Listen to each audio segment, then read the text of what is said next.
Bonjour frères et sœurs. La dernière fois, on avait commencé déjà ce programme où il s'agissait des affermissements et je vous avais présenté l'introduction où il était important de présenter à chacun de vous pourquoi est-ce que Jésus était venu, dans quelle optique il est venu sur la terre mourir sur la croix. C'était en fait pour venir donner sa vie.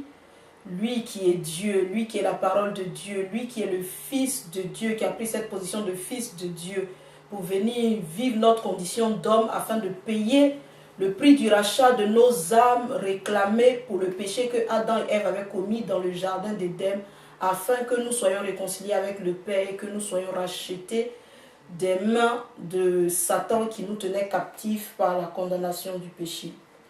Donc, comme j'ai déjà introduit la dernière fois, on allait voir aujourd'hui le chapitre 1 sur l'assurance du salut. Quand on parle d'assurance du salut, on entend le mot salut. Qu'est-ce qu'on entend par salut? Salut découle du mot sauver. Quand on parle de sauver, c'est pour dire qu'il y a quelqu'un qui était en danger de quelque chose et cette personne a été sortie de ce danger. Cette personne a été sauvée de cette situation de danger où elle était. Pour nous, en tant qu'êtres humains, de quoi avons-nous été sauvés par Jésus? Jésus nous a sauvés de la condamnation du péché qui avait mis sur l'homme une malédiction. Jésus nous a sauvés de la mort éternelle qui nous séparait définitivement de Dieu pour nous conduire en enfer. Voilà de quoi Jésus nous a sauvés. Et la Bible nous dit dans Jean 3, 16, « Car Dieu a tant aimé le monde qu'il a donné son Fils unique afin que quiconque croit en lui ne périsse point, mais qu'il ait la vie éternelle. » Donc nous voyons que Jésus est venu afin de nous éviter d'aller à la perdition éternelle et pouvoir avoir la vie éternelle et passer notre éternité dans la présence de Dieu. Donc nous comprenons, pour nous êtres humains, Dieu a posé le plan du salut. Dieu a tout accompli pour nous par son Fils Jésus. Dieu a tendu la main à l'homme pour la réconciliation au travers de Jésus-Christ.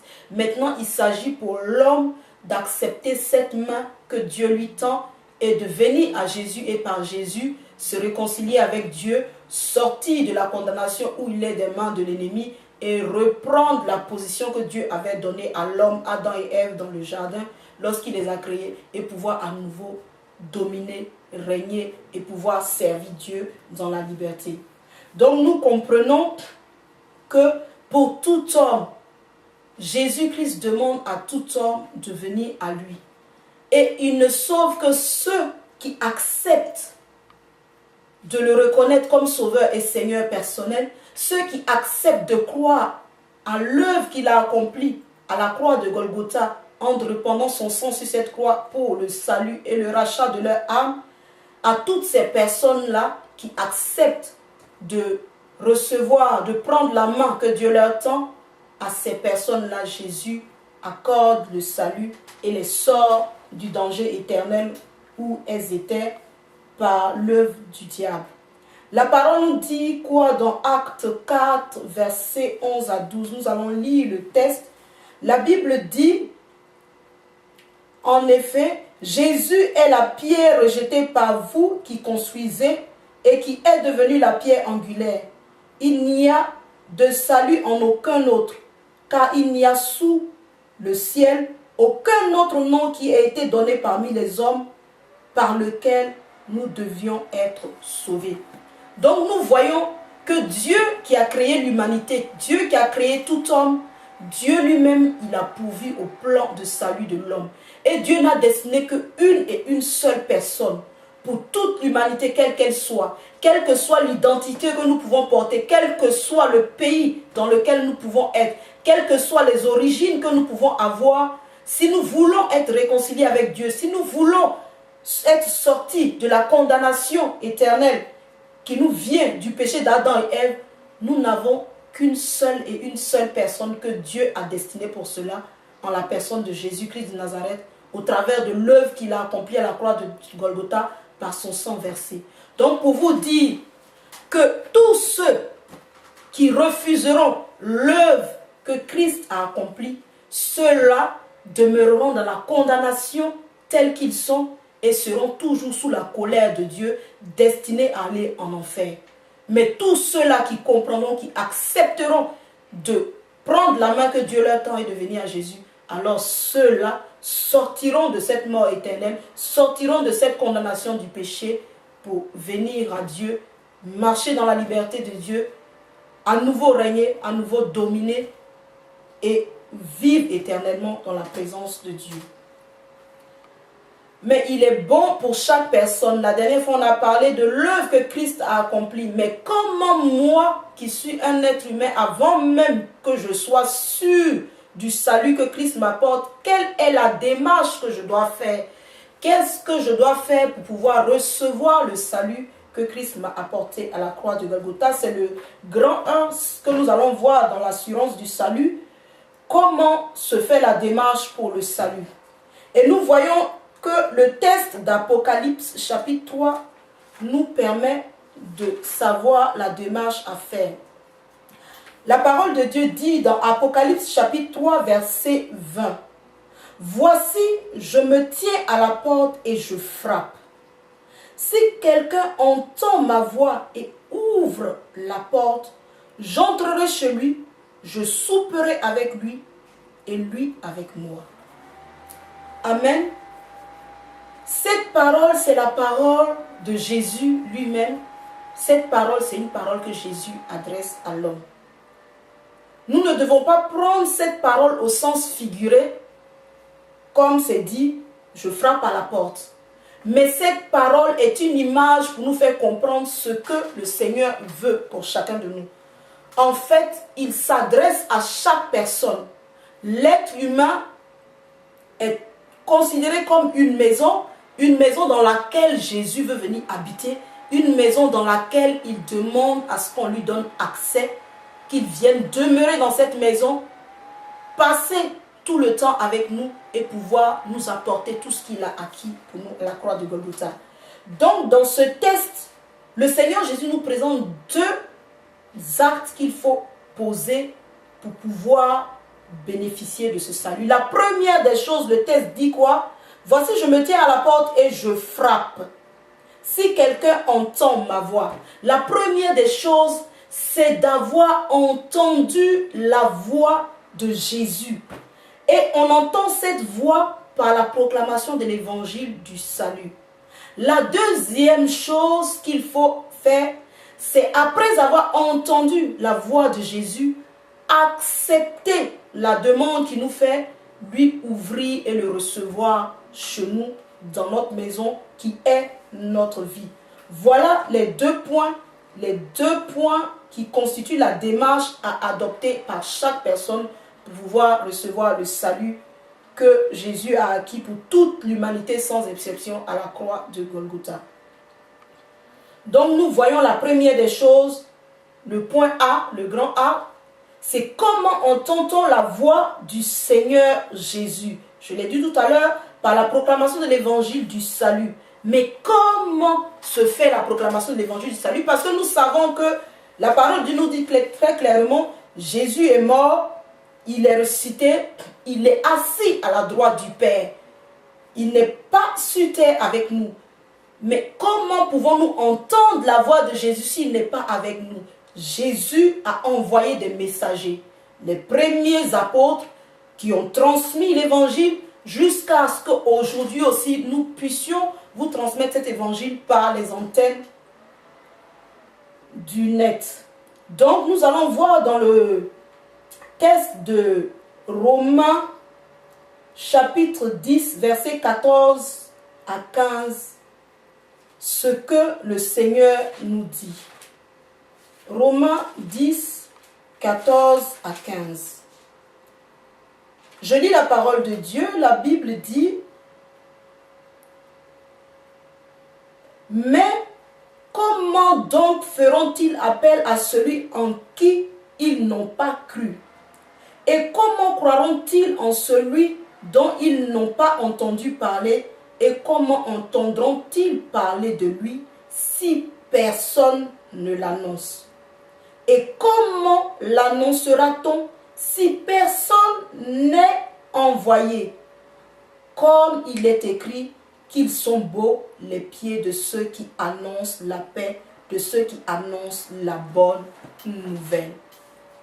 Comme en introduction, je vous avais bien précisé que ce que Christ avait fait pour l'humanité était une bonne nouvelle qu'il fallait apporter à toute l'humanité, leur faire comprendre qu'ils étaient condamnés et que voilà, le prix de leur condamnation a été payé. Un homme, en la personne de Jésus-Christ, Dieu la parole, le Fils de Dieu, a payé pour le prix de leur condamnation pour qu'ils soient maintenant libres, mais quitte à eux de venir à lui.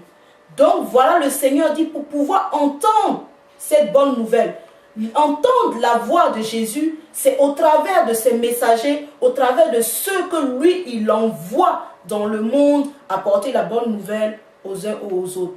Aujourd'hui, on entend la voix de Jésus par le canal d'une personne comme moi, d'une personne que vous pouvez rencontrer dans la rue, d'une personne qui a pu vous parler de Jésus.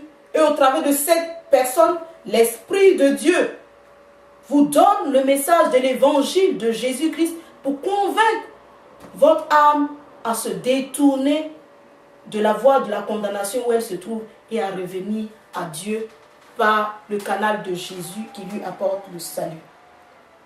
Donc, quand on m'apporte l'évangile du salut, pour nous qui apportons l'évangile du salut, j'aimerais faire une parenthèse. Il est important de savoir le contenu de cet évangile du salut parce que beaucoup aujourd'hui, nous parlons de tout sans présenter véritablement la bonne nouvelle au monde qui est en train de mourir.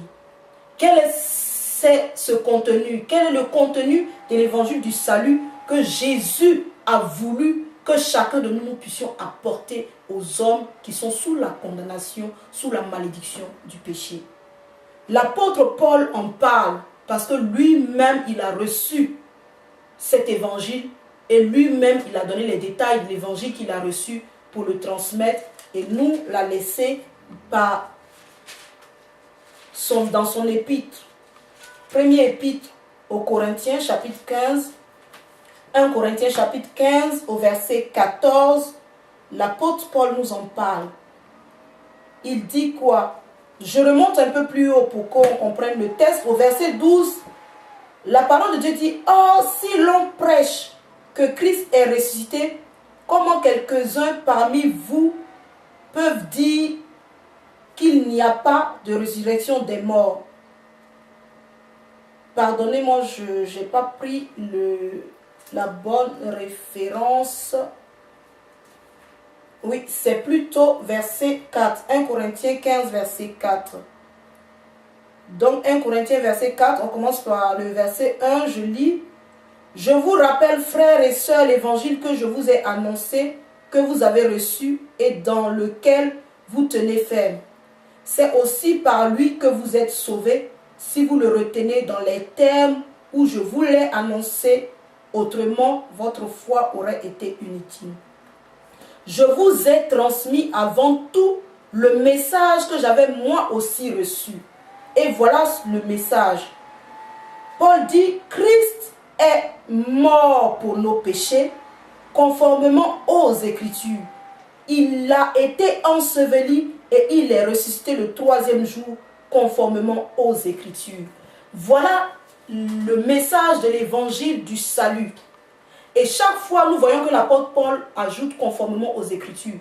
Pourquoi? Parce que Dieu qui avait prévu dans son plan de nous emmener un sauveur, celui qui allait payer le prix de la condamnation, a donné par les prophètes avant que Christ ne vienne les détails qui concernaient la personne qui allait venir sauver l'humanité, ce qu'elle allait faire, comment est-ce qu'on allait la reconnaître.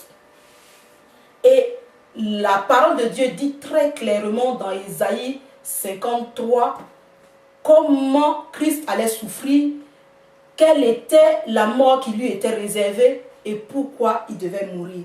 Et donc l'apôtre Paul précise que Jésus-Christ qui est venu, c'est effectivement lui le sauveur, parce qu'il a connu la mort pour nos péchés, il a été crucifié à la croix pour nos péchés, il a connu la mort, il n'a pas seulement connu la mort, mais il a connu aussi le tombeau. Comme Ésaïe 53 en parle, il a connu effectivement le tombeau. Il a été enterré parmi les hommes et il n'est pas resté dans le tombeau, mais il précise qu'il est ressuscité d'entre les morts et cela est vérifié et cela est prouvé parce que son tombeau est vide.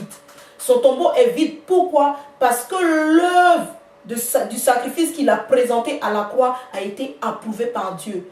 Étant descendu dans le séjour des morts, il est allé pour finir, achever son travail, rencontrer celui qui a volé le règne de Dieu sur terre, qui a volé le pouvoir de l'homme en la personne de Satan et son royaume, les rencontrer dans le séjour des morts et prendre de ses mains la clé de la mort, la clé du séjour des morts, s'en rendre maître et remonter du séjour des morts parce que la mort ne pouvait le retenir, ayant été déclaré juste par le sacrifice qu'il a apporté parce qu'il n'a point péché.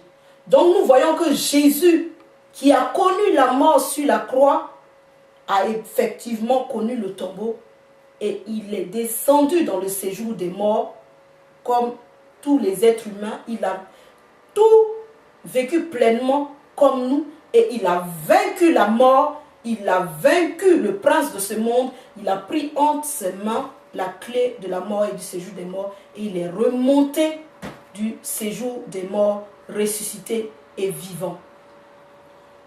Donc pour nous, il s'agit de présenter à chaque être humain que la mort de Jésus sur la croix n'était que l'acte du prix à payer pour le rachat de leur âme, pour le péché que l'homme a commis. Donc l'homme a été libéré de la condamnation de ses péchés par la mort de Jésus à la croix. Et Jésus a vaincu la mort qui le tenait captif. Il l'a libéré de la mort, de l'emprise de la mort et de la mort éternelle. Et il l'a rendu libre par cette œuvre. Et étant vivant, il est à même de justifier chacun de nous. Voilà pourquoi pour nous, chrétiens, le fondement de l'évangile, c'est la résurrection de Jésus-Christ. Voilà pourquoi il ne faut pas manquer de proclamer cette résurrection à toutes ces personnes vers qui nous allons, parce que c'est le fondement de notre salut. L'apôtre Paul ne manque pas de le rappeler. Si Jésus n'est pas ressuscité, notre foi est vaine. C'est parce qu'il est ressuscité et à même étant vivant de justifier chacun de nous que notre foi placée en lui est sûre. Notre foi est sûre et nous sommes sûrs du salut qu'il nous apporte. Donc, voilà le message qu'il faut apporter aux perdus, à ces personnes qui sont encore sous la condamnation du péché, que nous appelons communément païens, qui ne connaissent pas Dieu, qui sont encore séparés de Dieu. Leur dit pourquoi Jésus est mort pour eux, pour leur péché. Leur dit effectivement, à cause de Jésus a connu la mort, il a connu le tombeau, mais il a vaincu la mort, il a vaincu les ténèbres, il a vaincu le tombeau et il est vivant et il est le seul garant que Dieu a destiné pour sauver leur âme. Mais maintenant que nous avons apporté la bonne nouvelle à cette personne, nous lui avons dit tout ce que Jésus a fait pour elle. Le prix qui a été payé, le sang répandu de Christ à la croix n'est que pour le rachat de son âme, pour réconcilier cette personne avec Dieu et pour la libérer de l'esclavage des mains de l'ennemi, la sortie de la condamnation du péché. La personne qui reçoit le message a sa part à jouer. Comment doit-elle faire pour que ce salut-là fasse pleinement partie de sa vie? C'est comme je l'ai mentionné, c'est le deuxième point dont parle Apocalypse chapitre 3 verset 20. Quand j'ai entendu la voix de Jésus par la proclamation de l'évangile du salut, je dois maintenant moi accepter ce message. Croire en ce message, accepter ce message pour vrai, croire que réellement Jésus est allé mourir à la croix pour moi, pour mes péchés, pour me libérer de la condamnation, de la malédiction du péché, pour me réconcilier avec Dieu, pour me sauver. Croire en cela dans mon cœur. Croire en cette parole dans mon cœur. Mais il ne suffit pas seulement de croire dans mon cœur. Quand j'ai cru dans mon cœur en l'évangile du salut qui m'a été apporté, il faut par la suite que je confesse publiquement à haute voix ce en quoi j'ai cru. Parce que nous savons que nous sommes sous l'autorité, nous étions sous l'autorité d'un ancien maître qui est Satan.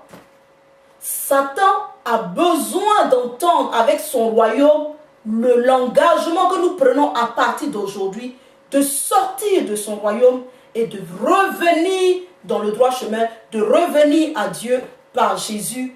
Il a besoin d'entendre le choix que nous faisons clairement, de rompre avec lui et de venir à Jésus, de l'accepter comme notre Sauveur et Seigneur personnel et à partir d'aujourd'hui, le maître, le guide de notre vie. Pour le comprendre, nous allons lire, c'est le texte de Romains, l'apôtre Paul en a parlé dans l'épître aux Romains. La parole de Dieu nous dit quoi? Romains chapitre 10, versets 8 à 10. La parole de Dieu nous dit: que dit-elle donc? La parole est tout près de toi, dans ta bouche et dans ton cœur. Or, cette parole est celle de la foi que nous prêchons. Si tu reconnais publiquement de ta bouche que Jésus est le Seigneur, et si tu crois dans ton cœur que Dieu l'a ressuscité, tu seras sauvé. En effet, c'est avec le cœur que l'on croit et parvient à la justice, et c'est avec la bouche que l'on affirme une conviction et parvient au salut, comme le dit l'Écriture. Donc nous voyons, pour parvenir véritablement à ce salut, le simple fait de croire dans son cœur ne suffit pas. Il faut aussi cette confession publique, cette confession à haute voix, devant témoins s'il faut, pour dire qu'à partir d'aujourd'hui, je choisis d'ouvrir mon cœur, d'ouvrir ma vie à Jésus. Je l'accepte, je le reconnais comme le sauveur de ma vie, celui-là qui peut me réconcilier avec Dieu et me libérer de l'esclavage, de la malédiction du péché. Et c'est en ce moment que je recevrai le salut. Donc le texte est très clair. La foi en l'œuvre que Christ a accomplie à la croix, en son sang versé à la croix, en sa mort et en sa résurrection, cette foi-là me justifie devant Dieu. Mais pour que je parvienne véritablement au salut que Christ m'a apporté, il est important pour moi que je confesse de ma bouche ce que j'ai cru dans mon cœur, que les puissances des ténèbres ne voient pas. Il faut pour moi que je le confesse à haute voix, que je le confesse publiquement, qu'il entende le choix que j'ai fait d'ouvrir mon cœur à Jésus et d'appartenir à partir de maintenant à Dieu. Comme Adam avait choisi dans le jardin d'Éden, publiquement devant Dieu, d'obéir à la voix de Satan et de se détourner de Dieu. Pour nous aujourd'hui, il est important que nous choisissons publiquement devant le prince de ce monde et son royaume, de lui dire que nous abandonnons ses voies pour revenir à Dieu par le salut qu'il nous offre au travers de Jésus-Christ de Nazareth. Amen. Donc, voilà ce qui s'est passé. J'ai accepté Jésus dans ma vie comme sauveur et Seigneur personnel. J'ai cru en l'œuvre qu'il a accomplie à la croix. J'ai cru dans mon cœur que cela est la vérité. Que même si je n'étais pas là quand Jésus est mort, ce qu'on m'a apporté, la parole qu'on m'a apportée est vérité. Et que réellement par sa mort à la croix, Jésus a payé le prix du rachat de mon âme. Jésus m'a réconcilié avec Dieu le Père. J'ai accepté et je l'ai confessé publiquement, je lui ai ouvert mon cœur. Seigneur Jésus, je te reçois, je t'accepte, je t'ouvre la porte de mon cœur, rentre dans ma vie, viens faire partie de ma vie, sois le sauveur et le Seigneur de ma vie. Merci par ton sang, de me laver de toute la condamnation de mon péché et de me réconcilier avec Dieu le Père. Réellement, je suis sauvé. Mais quand cet acte s'est passé, moi j'ai fait une confession. Mais c'est un acte qui se passe dans le spirituel. Je ne vois pas ce qui se passe. Mais comment pour moi aujourd'hui je peux être sûr, je peux être assuré que réellement le fait d'avoir cru, réellement le fait d'avoir confessé, quelque chose s'est passé dans ma vie, réellement je suis sauvé, réellement je suis libéré de la condamnation, de la malédiction du péché, réconcilié avec Dieu le Père. C'est ce que nous allons voir aujourd'hui. Et c'est ça le contenu du grand thème qui nous parle de l'assurance du salut. Pourquoi moi qui ai accepté Jésus comme mon sauveur et Seigneur personnel, je dois être sûr, bien que je n'ai rien vu de mes yeux, je dois être sûr que réellement je suis sauvé et que je passerai mon éternité avec Dieu. C'est le grand 2 que nous allons voir, ce qui s'est passé dans le spirituel qui me garantit le salut par Jésus-Christ. Donc dans le grand A, nous allons voir la première chose qui se passe dans ma vie quand j'ouvre la porte à Jésus, quand je l'accepte comme mon sauveur et Seigneur personnel, quand j'ouvre la porte à l'invitation qu'il me fait de vouloir entrer dans ma maison, de vouloir entrer dans ma vie et partager ma vie. Et que je lui dis, oui, je t'accepte comme mon sauveur et Seigneur personnel, je crois en ce que tu as accompli pour moi à la croix. Je t'ouvre la porte de mon cœur, viens et sauve-moi. Justifie-moi, réconcilie-moi avec le Père et libère-moi de la condamnation, de la malédiction du péché. La première des choses qui se passe, réellement Jésus vient dans notre vie. Jésus rentre dans notre maison parce que l'homme est une habitation que Dieu lui-même il a fait pour sa gloire, pour y demeurer.